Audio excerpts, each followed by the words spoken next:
નમસ્કાર દર્શક મિત્રો, કૃષિ દર્શન કાર્યક્રમમાં હું મૃગાક્ષી આપનું હાર્દિક સ્વાગત કરું છું. મિત્રો, જળ એ જ જીવન છે એ વાત તો આપણે સૌ જાણીએ જ છે. તેમ છતાં ઘણી બધી વખત જાણતા અજાણતા પાણીનો વ્યય કરીએ છીએ અને વધુ પડતા વપરાશ તથા અનિયમિત વરસાદના કારણે પીવાલાયક પાણીનો જથ્થો ઘટતો જાય છે. મિત્રો, આવા સમયે ભૂગર્ભ જળ એક સચોટ ઉપાય છે. તો આજના કાર્યક્રમમાં આપણે વાત કરીશું ભૂગર્ભ જળ રિચાર્જની જુદી જુદી પદ્ધતિ વિશે. મિત્રો, વિષય અંતર્ગત માર્ગદર્શન આપવા માટે આપણી સાથે સ્ટુડિયોમાં ઉપસ્થિત છે નયન કે જોશી સાહેબ. મિત્રો, સાહેબનો પરિચય આપું તો તેઓ નાયબ કાર્યપાલક ઇજનેર નોડલ ઓફિસર તરીકે અટલ ભૂજળ યોજના મહેસાણા ખાતે ફરજ બજાવે છે. તો ચાલો સાહેબને મળીએ અને તેમની પાસેથી માહિતી તથા માર્ગદર્શન પ્રાપ્ત કરીએ. નમસ્કાર સાહેબ. નમસ્કાર બેન. સૌપ્રથમ તમારા કાર્યક્રમમાં મારા સ્ટુડિયોમાં આપનું ખૂબ ખૂબ સ્વાગત છે. ધન્યવાદ. સાહેબ, હવે આપણે ભૂગર્ભ જળ રિચાર્જ વિશે વાત કરીએ છીએ તો એ પહેલાં અમારા જે દર્શક મિત્રો છે એમને ભૂગર્ભ જળ એ શું છે અને એની ખાસિયતો શું છે એના વિશે શું જણાવશો? બેન, પ્રથમ તો એક ખૂબ સુંદર વિષય ઉપર આજે આપણે ચર્ચા કરી રહ્યા છીએ. આપ સૌ જાણો છો કે પાણી એ પ્રકૃતિએ આપેલ ખૂબ અમૂલ્ય ભેટ છે. જો પાણી આપણને ન મળે તો આપણી શું દશા થાય આપ સૌ જાણીએ છીએ. અને છતાં પણ આ એક અદૃશ્ય પ્રકૃતિ પાણી વિશે આપણે બહુ જ અજાણ છીએ. આજે એક આપણા દૂરદર્શનના માધ્યમથી ખેડૂત મિત્રો સુધી આ વાત પહોંચતી કરવી છે. પાણી આપણને ઘણી બધી અલગ અલગ રીતે પ્રાપ્ત છે. ખડકોની અંદર પણ પાણી છે, પેટાળની અંદર પણ પાણી છે. આપણે જાણીએ છીએ કે આ પૃથ્વીનો 70% ભાગ એ પાણીથી દટાયેલો છે. એમાં પણ 1% જ પાણી આપણને પીવા માટે ઉપલબ્ધ છે. વપરાશની વાત કરીએ તો આપણે તો સવારે ઉઠીને જ પાણીનો વપરાશ ચાલુ કરીએ છીએ. હાથ ધોવામાં, બ્રશ કરવામાં, નાહવામાં, ખેતીમાં, ઉદ્યોગોમાં એક પણ જગ્યા એવી નથી કે જ્યાં આપણે પાણીનો વપરાશ કરતા નથી. ભૂગર્ભ જળની જો વાત કરીએ તો ખાસ કરીને ભૂગર્ભ જળની વ્યાખ્યા શું આપી શકીએ આપણે કે કોને ભૂગર્ભ જળ કહી શકાય? કુદરતી સંસાધન છે જી ભૂગર્ભ જળ. આપણે એને આમ જોઈ શકીએ છીએ અને આમ જોઈ શકતા નથી. જી બિલકુલ. જ્યારે બહાર આવે ત્યારે જ આપણે જોઈ શકીએ છીએ. એટલે તો કહ્યું ને કે એ અદૃશ્ય સંસાધન છે કે જેની આપણે કાળજી લેતા નથી અને હવે કાળજી લેવાની આપણે શરૂઆત કરવાની છે. તો જ આપણે આપણા ભૂગર્ભ જળને ભવિષ્યના આપણા બાળકો માટે બચાવી શકીશું. બરાબર છે. હવે સાહેબ, આપણે જેમ જાણીએ છીએ કે ગુજરાતની ખાસ કરીને વાત કરીએ તો ઘણા બધા એવા વિસ્તાર છે જ્યાં ભૂગર્ભ જળના સ્તર ઘણા જ નીચા છે. એમાં પણ ખાસ કરીને જો ઉત્તર ગુજરાત અને કચ્છની વાત કરીએ તો ત્યાં ભૂગર્ભ જળની શું પરિસ્થિતિ છે? જનરલી પ્રથમ તો આપણે ગુજરાતની જ વાત આખી કરીએ જી તો ભૂગર્ભ જળને એક 4 કેટેગરીમાં વહેંચવામાં આવ્યું છે. અને જનરલી તમે જાણતા પણ હશો, જેમણે વીજળી કનેક્શનો લેવા હશે કે ભાઈ ડાર્ક ઝોનમાં આપણે છીએ એટલે આપણને વીજળી મળતી નથી. પણ આ ડાર્ક ઝોન કહેવાય શું? એના જ આ 4 ઝોન આપણે પાડ્યા છે. પ્રથમ ઝોન છે જ્યાંથી આપણે 70%થી ઓછું ભૂગર્ભ જળનું ખેંચાણ કરીએ છીએ. એટલે કે આપણે સેફ ઝોનમાં છીએ. જે વિસ્તારના લોકો 70% ઓછું પાણીનું ખેંચાણ કરે છે એ 70% એ સેફ ઝોનમાં આવે છે. અને આવા સેફ ઝોન આપણે જો છેલ્લા 10 વર્ષની તુલના કરીએ તો એક સરકારના સારા પ્રયત્નોના કારણે એક સારા પરિણામો આપણને મળ્યા છે. આપણે જોઈ શકીએ છીએ કે 1997માં 95 તાલુકા આપણે સેફ હતા, જ્યારે આજે એક સારા પ્રયત્નોના કારણે 189 તાલુકા આપણે સેફ કરી રહ્યા છીએ. ત્યારબાદ બીજો ઝોન આવે છે સેમી ક્રિટિકલ ઝોન, જેમાં 70થી 90%નું આપણે જ્યારે ખેંચાણ કરીએ છીએ તો એ સેમી ક્રિટિકલ ઝોનમાં આવે છે. એવા 42 તાલુકા 1997માં હતા, આજે આપણે 20 તાલુકા છે જેમાં પણ આપણે પ્રગતિ કરી રહ્યા છીએ. જ્યારે 90થી 100% આપણે જ્યારે પાણીનું ખેંચાણ કરીએ છીએ ત્યારે એમને ક્રિટિકલ ઝોનની અંદર આપણે ગણાવીએ છીએ. એવા 8 તાલુકા 10 વર્ષ પહેલાં હતા, એમાં લગભગ એ ઉત્તર ગુજરાતના જ છે, એમાં આપણે મોટા કંઈ ફેરફારો કરી શક્યા નથી. ત્યારબાદ 100%થી પણ વધારે જ્યારે આપણે પાણીનું ખેંચાણ કરીએ છીએ એટલે કે આપણી જરૂરિયાત કરતાં પણ જરૂરિયાત વધારે છે એટલે આપણે પાણીનું ખેંચાણ તો કરવું જ પડશે. ત્યારે આપણે ડાર્ક ઝોન એટલે કે ઓવર એક્સપ્લોઇડમાં આવીએ છીએ. અને એવા 31 તાલુકા હતા જે 1997માં અત્યારે 23 તાલુકા છે. એટલે કે ભૂગર્ભ જળની આ સમગ્ર ગુજરાતની આપણે પરિસ્થિતિ આપી છે. આપણે ઉત્તર ગુજરાતની પર્ટિક્યુલર વાત કરીએ અને કચ્છની વાત કરીએ તો ત્યાં આપ સૌ જાણો છો કે બનાસકાંઠા અને કચ્છની અંદર ખૂબ જ પરિસ્થિતિમાં આપણે બદલાવ લાવી શક્યા નથી. પરંતુ સમયાંતરે જળસંચયના કામો અને રિચાર્જના કામો અને ખેડૂતોની ભાગીદારીથી અત્યારે આપણે એમાં પણ ધીરે ધીરે સુધારા તરફ જઈ રહ્યા છીએ. બરાબર છે. હવે સાહેબ, આજે ભૂગર્ભ જળ છે, જેમ તમે કીધું કે આપણી એક અદ્રશ્ય સંપત્તિ છે, જ્યારે આપણી સામે આવે ત્યારે જ આપણને જાણ આવે. તો આ ભૂગર્ભ જળ છે એ ઊંડા જતા જાય છે ધીમે ધીમે, તો એની પાછળ કયા કયા કારણો જવાબદાર છે? વર્ષો પહેલાં તમે સાંભળ્યું પણ હશે કે આપણે ડંકીએથી પાણી લેતા હતા. અમારા વડવાઓના મુખે અમે પણ સાંભળ્યું કે તેઓ ડંકીઓથી એટલે કે ખૂબ જ ઊંચા ઊંડાઈવાળા કૂવા હોય ત્યાં ડોલ નાખી અને પાણી લેતા હતા. એ પરિસ્થિતિમાં આપણે જીવ્યા છીએ. સમયાંતરે જેમ જેમ વસ્તી વધે, ઔદ્યોગિકરણ થાય, ખેતી વધે, આ બધું જ જરૂરી છે. કોઈપણ દેશના વિકાસની અંદર ઔદ્યોગિકરણ પણ જરૂરી છે. કૂદકે ને ભૂસકે આપણો ઉદ્યોગ સારો એવો વધ્યો છે, ઔદ્યોગિક ક્રાંતિ પણ થઈ છે. અને કોઈ ઉદ્યોગ એવો નથી કે જેની અંદર પાણીનો વપરાશ ન થતો હોય. ત્યારબાદ આપણી માનવ વસ્તી પણ જોઈએ છીએ કે માનવ વસ્તી પણ વધી છે. પણ ફક્ત માનવ વસ્તી વધવાનું કારણ નથી, માણસોના વ્યવહારો પાણી પ્રત્યેના બદલાયા છે. પાણીના ઉપયોગમાં આપણે સાચી સમજણ રાખી નથી અને એના કારણે પાણીનો વસ્તી પણ વધી છે અને વપરાશ પણ વધ્યો છે. આ સમગ્ર બધા કારણોને આપણે જોઈએ તો આ બધા જ કારણોના કારણે આપણા ભૂગર્ભ જળ સતત નીચે અને નીચે ઉતરી રહ્યા છે. સાહેબ, ખરેખર ખૂબ જ સરસ માર્ગદર્શન પૂરું પાડ્યું. દર્શક મિત્રો, ભૂગર્ભ જળ રિચાર્જની જુદી જુદી પદ્ધતિ વિશે હજી ઘણી બધી વાતો કરવાની બાકી છે, ઘણી બધી માહિતી મેળવવાની બાકી છે. પરંતુ અત્યારે કૃષિ દર્શન કાર્યક્રમમાં સમય થઈ ગયો છે કે નાનકડા વિરામનો લઈએ એક વિરામ.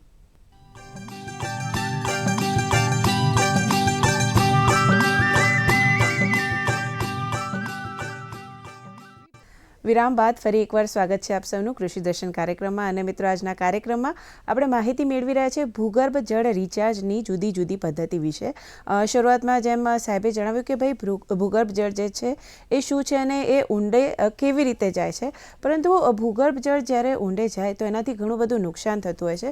તો સાહેબ પાસેથી જાણીશું કે જ્યારે ભૂગર્ભ જળ ઊંડા જાય તો એનાથી કયા કયા ગેરફાયદા થાય છે. તો સાહેબ, એના વિશે અમારા દર્શક મિત્રોને શું કહેશો? ખૂબ સરસ વાત છે આ રહી. જેમ જેમ ભૂગર્ભ જળ નીચે જાય એમ એમ ગેરફાયદો તો થવાના જ. કારણ કે એક લેવલ એવું છે કે જે લેવલથી પણ નીચે આપણે ઉતરી ગયા છીએ. ઉત્તર ગુજરાતની અંદર આપણે આજે જોઈએ તો 300થી 350 મીટરના આપણે એટલે કે 1200-1300 ફૂટના આપણે ટ્યુબવેલ બનાવીએ છીએ અને પાણી પીએ છીએ. એ લેવલથી પાણી પીવું એ યોગ્ય નથી, પણ છતાં આપણે છૂટકો નથી એટલે આપણે એ પીવું પડે છે. મિત્રો, ભૂગર્ભ જળ નીચે જાય ત્યારે પ્રથમ તો એમાં ઉત્તરોત્તર ઘટાડો જ થાય. એટલે એમાં અપ આવવાની કોઈ શક્યતા ના રહે. ત્યારબાદ જેમ જેમ આપણે નીચે જઈએ તેમ વધુ હોર્સ પાવરની મોટરો વાપરવી પડે. એટલે કે વીજળી ખર્ચનો પણ ખૂબ જ જંગી માત્રાની અંદર વધારો થાય. જેમ જેમ નીચે જઈએ એમ પાણીની ગુણવત્તા બગડતી જાય, એમાં પણ ઘટાડો થતો જાય. અને આવું જ પાણી આપણે પીએ અથવા તો ખેતીમાં વાપરીએ એટલે તો આપણા શરીર ઉપર અને જમીન ઉપર પણ ખૂબ ખોટી અસર થાય. બીજું તે આવા પાણીના ઉપયોગથી પાકનું જે ઉત્પાદન થાય છે એ ઉત્પાદન પણ આપણે સારું લઈ શકતા નથી. એમાં ગુણવત્તા પણ આપણે જે ઉપરના પાણીની જેવી હોય એવી હોતી નથી અને એના કારણે એની ઉપજ પણ સારી નથી થતી, સારા પૈસા પણ નથી મળતા અને છેવાડાના માનવીને ભોગવવાનું આવે છે. અને ત્યારબાદ આપ જાણો છો કે અત્યારે જે દાંતોના રોગ અને કમર દુખાવાના જે મુખ્ય પ્રશ્નો છે એમાં જો કોઈ કારણ ભજવતું હોય તો આપણે ઊંડેથી જે પાણી ખેંચીએ છીએ અને એનો જે આપણે ઉપયોગ કરીએ છીએ એ જ છે. કહેવાનો મારો આશય એ છે કે આપણે જેમ જેમ નીચે ઊંડે જઈએ છીએ તેમ તેમ આપણે નુકસાનીમાં જ રહીએ છીએ. બરાબર છે. હવે સાહેબ, જેમ આપે જણાવ્યું કે ભાઈ ભૂગર્ભ જળ જો ઊંડું જાય તો આપણને ઘણું બધું નુકસાન થાય છે. તો આ જે ભૂગર્ભ જળ જે છે તો એનું વ્યવસ્થિત રીતે વ્યવસ્થાપન કરવું એ ખૂબ જ જરૂરી છે અને એ દરેક વ્યક્તિની ફરજ બને છે. તો સામાન્ય નાગરિકની જો વાત કરીએ કે સામાન્ય લોક સમુદાયની વાત કરીએ તો એમનું શું વલણ હોય છે આના વિશે કે ભાઈ ભૂગર્ભ જળનું વ્યવસ્થાપન કેવી રીતે કરવું જોઈએ, એ વિશે તમારે શું માર્ગદર્શન આપશો એમને? પ્રથમ તો ખરેખર તો વિષય હવે જ શરૂ થાય છે. આપણે મુખ્ય વિષય જ આપણે હવે શરૂ કરી રહ્યા છીએ. આ મેં જે જાણકારી આપી તો લગભગ તમે બધા જાણો જ છો, એમાં કંઈ નવાઈની આપણે વાત નથી કરી રહ્યા. પણ લોક સમુદાયમાં જ્યાં સુધી ભૂગર્ભ જળ શું છે, ભૂગર્ભ જળનો ઉપયોગ કેવી રીતે કરવો, કેટલી માત્રામાં કરવો, ક્યારે કરવો, એની સમજણ જો નહીં આવે ને તો ભવિષ્યની પેઢી માટે ખૂબ જ ખરાબ દિવસો આપણે જોઈ રહ્યા છીએ. એટલે ભૂગર્ભ જળ મારી દ્રષ્ટિએ એક સહિયારો સ્ત્રોત જો ગણવામાં આવે અને નાનામાં નાનો માણસ પણ એમાં પોતાની ભાગીદારી કરે તો જ આપણે ભૂગર્ભ જળને બચાવી શકીશું. બરાબર. હવે સાહેબ, આ તો થઈ ભૂગર્ભ જળને બચાવવાની વાત, પરંતુ જ્યારે બચાવવું હોય તો એના માટે કોઈક સંરચના થતી હોય છે. તો ભૂગર્ભ જળના સંગ્રહ માટે આપણે ભૂસ્તરીય લેવલ માટે શું સંરચનાની જરૂર હોય છે? આપણે ભૂગર્ભ જળ પણ જાણ્યું. હવે એની સંરચના, કારણ કે કોઈ આ શરીર છે તો એની સંરચના છે, કોઈ એક ઉદ્યોગ છે તો એની સંરચના છે, તો પાણીની પણ સંરચના હોય. તમે જાણો જ છો પણ એના શબ્દો વિશે અજાણ છો, જે મારે તમને આજે આની જાણકારી આપવી છે. તમે ક્યાંક ડ્રિલિંગ ચાલતું હશે ને તમારા ખેતરમાં તો જોજો, તમને ઘણું બધું જોવા મળશે. એના નામો છે, એ નામો આજે મારે તમને કહેવા છે. પ્રથમ તો આપણે અનકન્ફાઇન્ડ, આ શબ્દ તમે એક અંગ્રેજી શબ્દ છે જે તમે સાંભળ્યો નહીં હોય, પણ એ આ ભૂસ્તરીય ભાષા છે. ભાષાને પણ જાણવી, કારણ કે આપણે જે પ્રદેશમાં જઈએ ને તો એ પ્રદેશની ભાષા જાણવી જરૂરી છે. તો તમારે ભૂસ્તરીય ભાષા પણ જાણવી જરૂરી છે. તો એક અનકન્ફાઇન્ડ એટલે કહેવાનો આશય શું કે 0 થી 90 મીટર અલગ અલગ વિસ્તારમાં અલગ અલગ અનકન્ફાઇન્ડ ઝોન હોઈ શકે છે. પરંતુ 0 થી 90 મીટર એટલે લગભગ 300 ફૂટ સુધી 300 ફૂટ સુધી આપણને પાણી સારું મળતું હોય છે. જે આપણે પાણીનો ઉપયોગ કરીએ તો એ સારું પાણી ગણાય, રોગો પણ ન થાય, પાક સારા થાય, એવા અનકન્ફાઇન્ડ ઝોન છે જે 0 થી 90 મીટરની અંદર આવે છે. ત્યારબાદ સેમી કન્ફાઇન્ડ અને કન્ફાઇન્ડ ઝોન કહેવાય, જે 90 થી 180 મીટર સુધી હોય છે, જ્યાંથી પણ આપણે પાણી લઈ શકીએ છીએ. પણ એની ક્વોલિટી અલગ ઝોન અલગ અલગ જગ્યાએ અલગ અલગ હોય છે. ત્યારબાદ કન્ફાઇન્ડ ઝોન, જે પણ 90 મીટરથી 220 મીટરનો હોય છે, તેમાં પણ આપણને પાણી મળી રહે છે. પણ એ પાણી અગાઉ કહ્યું એમ અલગ અલગ વિસ્તારની અંદર અલગ અલગ પ્રકારની ક્વોલિટીનું મળે છે. હવે એક્વિફાયર, આ શબ્દ તમારા માટે નવો હશે. પાણી જમીન, કારણ કે પાણી જમીનની અંદર છે, તો એ કેવું પાણી હોય અને કેવી રીતે આપણને ખબર પડે? એ જલભારની અંદર વહેંચાયેલું હોય. એ અલગ અલગ પ્રકારના જલભાર હોય. જલભાર એટલે સ્તર કહેવાય.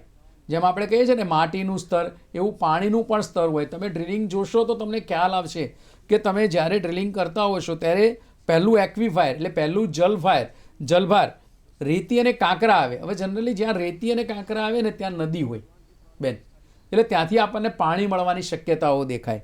ત્યારબાદ એક્વિટાઇડ એટલે એમ કે જ્યાં આપણે જ્યાં ડ્રિલિંગ કરતા આવીએ અને જે તળમાંથી આપણને સેન્ડી ક્લે એટલે માટી કહેવાય, સેન્ડી ક્લે આપણને આવે એટલે એમાંથી પાણી મળવાની શક્યતાઓ હોય પણ ઓછી હોય, એને આપણે એક્વિટાઇડ કહીએ છીએ. અને ત્રીજું લેયર એક્વિક્લ્યુડ એટલે એમાં ફક્ત ક્લે જ હોય, ત્યાં પાણીનું પ્રમાણ નહિવત માત્રામાં હોય. એટલે આ અલગ અલગ પ્રકારના માટીના અને પાણીના સ્તર હોય છે. જનરલી આખા ગુજરાતની અંદર આ પ્રકારના છે, પરંતુ તમે કચ્છ બાજુ જશો ને તો કચ્છ બાજુ આખી જીઓલોજી અલગ છે. તમને એક એક ગામની અંદર અલગ અલગ જીઓલોજી જોવા મળશે, જેમાં સેન્ડસ્ટોન છે, એલ્યુવિલિયમ છે, બેસાલ્ટ છે, અલગ અલગ પ્રકારના તમને આવા માટીના અને પાણીના સ્તરો જોવા મળે છે. બરાબર છે. દર્શક મિત્રો, કૃષિ દર્શન કાર્યક્રમમાં અત્યારે સમય થઈ ગયો છે એક નાનકડા વિરામનો. લઈએ એક વિરામ.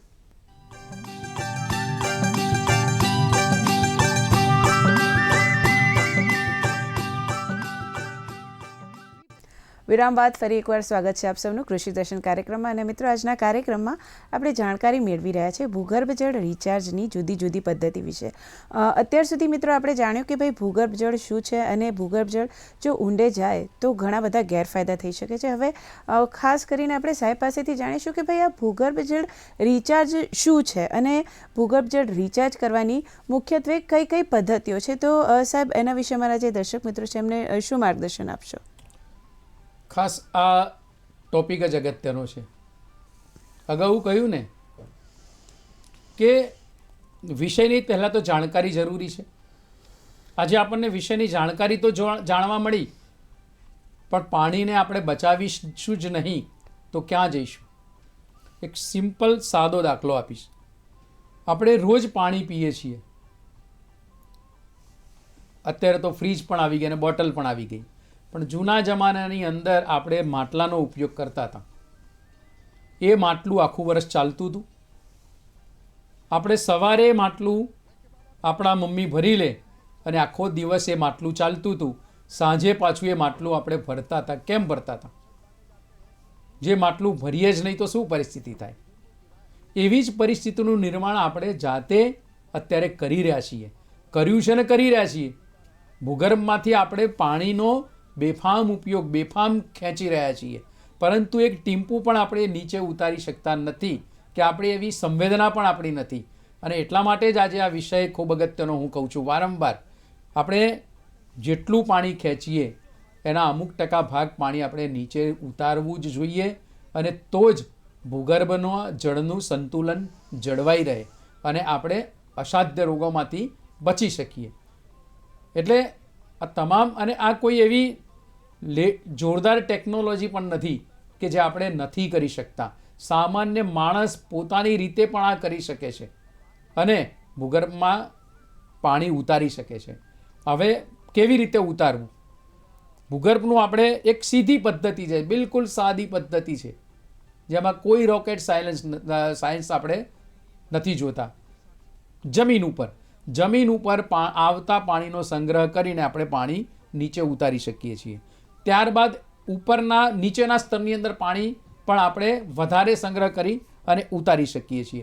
અને ત્યારબાદ જે મેં અગાઉ પણ તમને જે એક્વિફાયરો કહ્યા, જે કન્ફાઇન, અનકન્ફાઇન અને સેમી કન્ફાઇન, આ ઝોનની અંદર પણ જો આપણે પાણી ઉતારવું હોય તો આપણે આડકતરી પદ્ધતિ એટલે કે રિચાર્જ પદ્ધતિ, ઊંડા ટ્યુબવેલો બનાવી અને પણ આપણે પાણી ઉતારી શકીએ છીએ.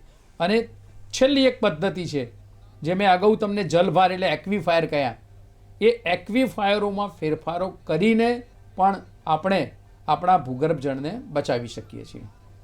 બિલકુલ. હવે સાહેબ, તમે જેમ જણાવ્યું કે સૌથી પહેલાં તો આવતું પાણી જે છે એનો સંગ્રહ કરીને બચાવી શકાય. આ પછી તમે કીધું કે ભાઈ જમીન પર જે પાણી હોય એને ઊંડે લઈ જઈને પણ આપણે પાણીનો સંગ્રહ કરી શકાય. તો આ કેવી રીતે કરી શકાય? એના વિશે માર્ગદર્શન આપશો? હા, જનરલી આપણે વરસાદનું પાણી જોતા આવીએ છીએ. આ વરસાદના પાણીને લગભગ એવું કોઈ ગામ નહીં હોય કે જ્યાં એ ગામનું તળાવ નહીં હોય. એક ગામની અંદર એક બબે 3 તળાવો હશે. આ વરસાદી પાણીને આ તળાવોની અંદર આપણે વાળીશું અને લગભગ વાળેલું જ હોય છે. આ વરસાદી પાણીને મહત્તમ આપણે આ તળાવોની અંદર લાવીએ ને તે પોતાની જાતે જ રિચાર્જ થતું હોય છે. પરંતુ આમાં બેન કાળજી એક લેવાની હોય છે કે સમયાંતરે 2-3 વર્ષે આ તળાવને આપણે ખોદકામ કરવાનું હોય છે. કારણ કે જે કાપ ઉપર જામી જાય છે પછી પાણીને નીચે ઉતરવા દેતો નથી. એટલે લોક ભાગીદારીથી અથવા તો સરકારી યોજનાથી આપણે આપણા ગામના તળાવને સમયાંતરે ખોદકામ કરી અને સારું કરીએ તો વરસાદી પાણીનું ખૂબ જ ઓછા ખર્ચની અંદર આપણે રિચાર્જ કરી શકીએ છીએ. બરાબર છે. હવે આ તો થઈ તળાવ અને નદીમાં આપણે જે ભૂગર્ભ જળ જે છે એને સાચવવાની વાત. હવે જે પાણી ભૂસપાટીથી નીચે હોય તો એવા પાણીને ભૂગર્ભમાં કઈ રીતે સાચવી શકાય? એના વિશે માર્ગદર્શન આપશો? આપણે જ્યારે જે ઉપરના અગાઉ મેં વાત કરી એ લગભગ આપણે શું થાય છે કે જે તળાવોની અંદર આપણે પાણી જે બહારથી લાવીએ અને તળાવમાં નાખીએ અને જે ઉતરે છે એ અનકન્ફાઇન જે ઝોન છે ત્યાં સુધી ઉતરતું હોય છે. અને એનો ઉપયોગ તમે જુઓ કે આ ભૂગર્ભ જળ કેમ જળવાઈ રહ્યું હતું શરૂઆતની અંદર એક જ વસ્તુ હતી કે ગામનું પાણી તળાવમાં, વરસાદનું પાણી તળાવમાં આવતું હતું. સીમિત લોકો હતા, સીમિત ઉપયોગ હતો અને એટલા માટે આ અનકન્ફાઇન્ડ ઝોન એ જળવાઈ રહેતો હતો. જેટલું આપણે પાણી લેતા હતા એટલું વરસાદી પાણી આવતું હતું, વરસાદ પણ સારો આવતો હતો, એટલે આ તળાવોની અંદર ઓટોમેટિક રિચાર્જ થતું હતું અને પાણીનો જથ્થો જળવાઈ રહેતો હતો. અગાઉના ટોપિકની અંદર જેમ આપણે વાતચીત કરી કે સમયાંતરે આપણી વસ્તી વધી, ઔદ્યોગિકરણ વધ્યું, ખેતી વધી, એટલા માટે પાણીનો ઉપયોગ વધ્યો, એટલે આપણે અનકન્ફાઇન્ડ ઝોનને છોડી અને કન્ફાઇન્ડ ઝોનની અંદરથી પાણી ખેંચવા માંડ્યા. એટલે આ કન્ફાઇન્ડ ઝોનને રિચાર્જ કરવો હોય તો એ ઊંડા ટ્યુબવેલો બનાવવા પડે અને એ પર્ટિક્યુલર ઝોનની અંદર આપણે પાણી બહારથી નાખી અને આપણે રિચાર્જ કરીએ તો જે ઝોનની અંદર પાણી નથી એ ઝોન રિચાર્જ થાય એટલે ઓટોમેટિક એના લેવલો ઊંચા આવે અથવા તો એ લેવલો જળવાઈ રહે. એને આપણે ટ્યુબવેલ આધારિત રિચાર્જ પદ્ધતિ કહીએ છીએ. બરાબર છે. સાહેબ, હજી પણ આપણે ઘણી બધી વાતો ભૂગર્ભ જળ વિશે તમારી પાસેથી માહિતી મેળવવાની બાકી છે, પરંતુ આપણા કાર્યક્રમની એક સમય મર્યાદા છે. તો જતાં જતાં અમારા જે દર્શક મિત્રો છે એમને ભૂગર્ભ જળ વિશે, ભૂગર્ભ જળ રિચાર્જ વિશે કંઈક ટૂંકમાં સંદેશો આપવા માંગતા હોય તો શું જણાવશો સાહેબ? ભૂગર્ભ જળ એ સહિયારો સ્ત્રોત છે. સરકાર તો પોતાની યોજનાઓ બનાવે છે, પરંતુ જ્યારે આપણે બધા ભેગા થઈશું અને એક સંવેદના વ્યક્ત કરીશું, સંવેદના જ્યારે આપણે વ્યક્ત કરીએ છીએ કોઈ વ્યક્તિ પ્રત્યે, ત્યારે આપણે એનું કામ કરી શકીએ છીએ.